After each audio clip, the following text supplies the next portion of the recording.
एक चीज है,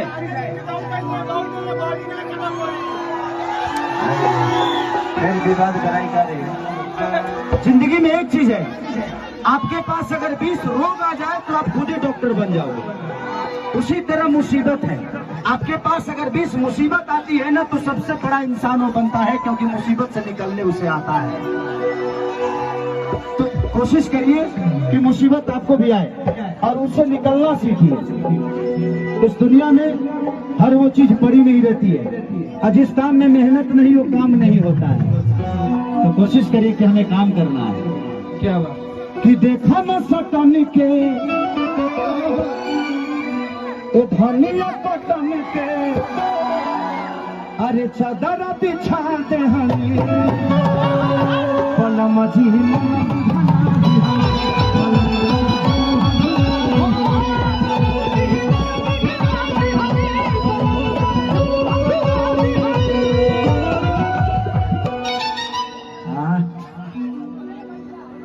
अच्छी डांस आता है पहले वाला की तरफ माइयो क्या वाला अजी तो डिमांड लाइक है, तेरा मौसी के डिमांड बा। अब देखो बेटा, इस उम्र में नाचोगे, तुम्हारा सिस्टम बहुत छोटा छोटा है अभी। हाथ छोटा है, पैर छोटा है, तुम्हारा लोग दूसरे जगह रहे लो। अरे यार, शरीर में बहुत कुछ छोटा है तुम्हारा, पता नहीं टाइम से काम करता है कि भी नहीं।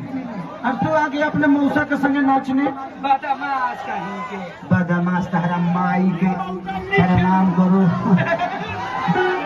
नाचोगी पक्का? हाँ, चलिए इस लड़के के हौसले के लिए ताली बजाइए आप।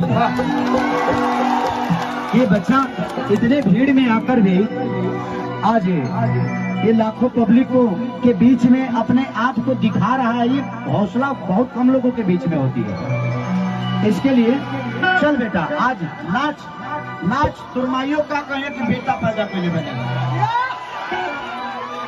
देख लेने की, देखो तुम इधर नाच रहे हो, तुम्हारा पापा तुम्हारा जोड़ीदार मत खींच दे उधर से। तो टाइम से घर चले जाना, काम फरियाला से पहले निकल गई है।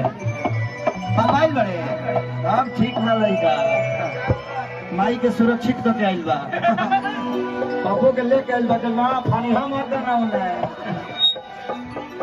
कि देखा न सटन के,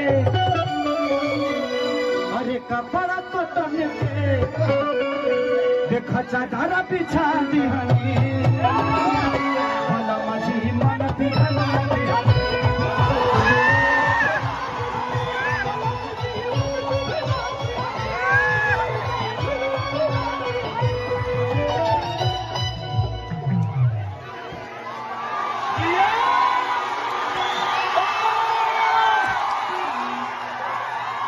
बेटा, अपने माई से पूछना कि तुम पक्का अपने पापा के ही बेटे हो ना। लेकिन मैं कभी बोरी वाली आया नहीं यार, ये लड़का मेरी तरह डांस क्यों कर रहा है? हो सकता है कभी पेट में होगा तो इधर माई हमारा डांस देख ले हुई है।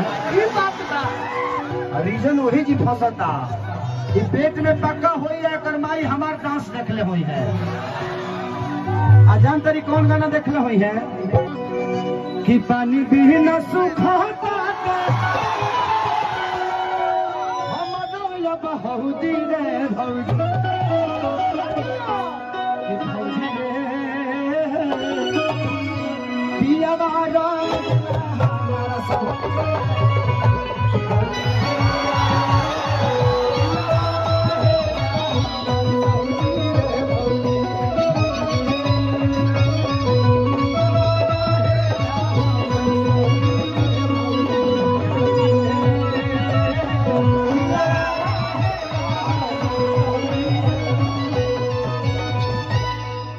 बेटा, तुम बहुत प्यारा मिर्गी डांस करते हो।